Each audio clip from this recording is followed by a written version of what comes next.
بسم اللہ الرحمن الرحیم۔ سچی حکایت میں آپ کا استقبال ہے۔ آج کی حکایت فرعون کا خواب۔ فرعون نے ایک بار خواب میں دیکھا کہ اس کا تخت اوندھا ہو کر گر گیا ہے۔ فرعون نے جوتشیوں سے اس کی تعبیر پوچھی تو انہوں نے بتایا کہ ایک ایسا بچہ پیدا ہوگا جو تیری حکومت کے زوال کا سبب ہوگا۔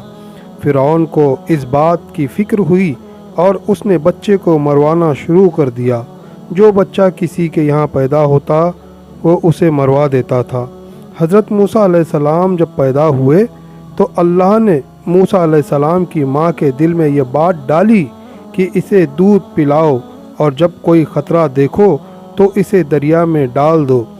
چنانچہ چند روز حضرت موسیٰ علیہ السلام کی ماں نے حضرت کو دودھ پلایا۔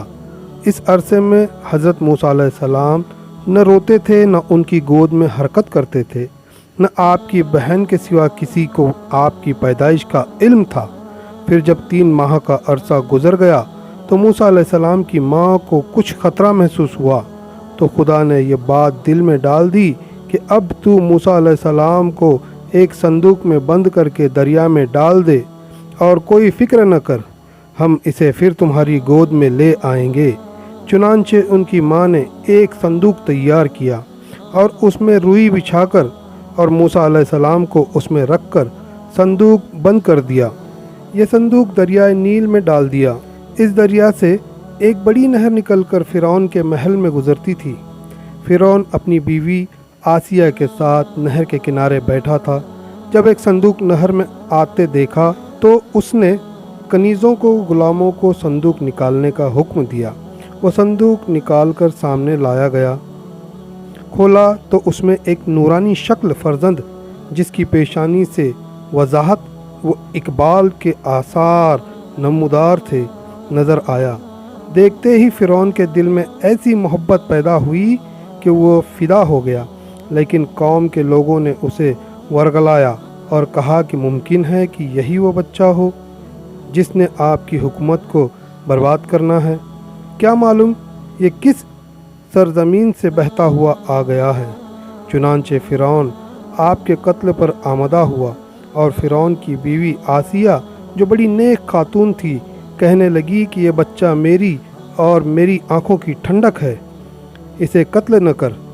تجھے جس بچے سے اندیشہ ہے وہ تو اسی ملک سے بنی اسرائیل سے بتایا گیا ہے۔ آسیہ کی یہ بات فرعون نے مان لی اور حضرت موسیٰ علیہ السلام فرعون کے محل میں رہنے لگے۔ فرعون نے آپ کو دودھ پلانے کے لیے دائیاں بلائی، مگر حضرت موسیٰ علیہ السلام کسی دائی کا دودھ نہ پیتے تھے۔ اب فرعون کو فکر ہوئی کہ اس بچے کے لیے ایسی دائی ملے جس کا یہ دودھ پینے لگے۔ ادھر حضرت موسیٰ علیہ السلام کی ماں اپنے بچی کی جدائی میں بے قرار تھی۔ حضرت موسیٰ علیہ السلام کی بہن جس کا نام مریم تھا، وہ یہ معلوم کرنے کی صندوق کہاں پہنچا اور آپ کس کے ہاتھ آئے آپ کی تلاش میں تھی، حتیٰ کہ پتہ چلاتے چلاتے وہ فرعون کے محل میں پہنچ گئی۔ اور جب معلوم ہوا کہ میرا بھائی اسی محل میں ہے، کسی دائی کا دودھ نہیں پی رہا ہے، تو فرعون سے کہنے لگی کیا میں ایک ایسی دائی کی خبر دوں جس کا دودھ یہ بچہ ضرور پیے گا؟ فرعون نے کہا ہاں ضرور ایسی دائی کو لاؤ۔ چنانچہ وہ اس کی خواہش پر اپنی والدہ کو بلا لائی۔ جب وہ آئی تو موسیٰ علیہ السلام فرعون کی گود میں تھے، دودھ کے لیے رو رہے تھے۔ فرعون آپ کو بہلا رہا تھا۔ جب آپ کی والدہ آئی تو آپ نے ان کی خوشبو پائی تو آپ چپ ہو گئے اور اپنی والدہ کا دودھ پینے لگے۔ فرعون نے پوچھا تو اس بچے کی کون ہے جو اس نے کسی دائی کا دودھ نہیں پیا اور تیرا جھٹ پی لیا ہے؟ انہوں نے کہا میں ایک پاک صاف عورت ہوں، میرا دودھ خوشبودار ہے، جسم خوشبودار ہے، اس لیے جن بچوں کے مزاج میں نفاست ہوتی ہے اور وہ عورتوں کا دودھ نہیں پیتے ہیں، میرا دودھ پی لیتے ہیں۔ فرعون نے بچہ انہیں دیا اور دودھ پلانے پر انہیں مقرر کر کے فرزند کو اپنے گھر لے جانے کی اجازت دی۔ چنانچہ آپ موسیٰ علیہ السلام کو گھر لے آئی۔ اللہ تعالیٰ کا یہ وعدہ پورا ہو گیا کہ کہ ہم اسے پھر تمہاری گود میں لے آئیں گے۔ اس طرح موسیٰ علیہ السلام کی پرورش خود فرعون کے ذریعے ہونے لگی۔ آپ دودھ پینے کے زمانے تک اپنی والدہ کے پاس رہے۔ اس زمانے میں فرعون انہیں 1 اشرفی روز دیتا رہا۔ دودھ چھڑانے کے بعد آپ موسیٰ علیہ السلام کو فرعون کے پاس لے آئی۔ آپ وہاں پر پرورش پاتے رہے۔ سبق: اللہ تعالیٰ بڑی قدرت اور بے نیازی کا مالک ہے کہ موسیٰ علیہ السلام کو خود فرعون ہی کے محل میں رکھ کر ان کی پرورش فرمائی۔ موسیٰ علیہ السلام نے اپنے بچپن میں کسی دائی کا دودھ نہ پی کر اور اپنی والدہ کو پہچان کر انہی کا دودھ پی کر یہ بتا دیا کہ نبی بچپن میں بھی ایسا علم و عرفان رکھتا ہے جس سے عوام محروم ہوتے ہیں۔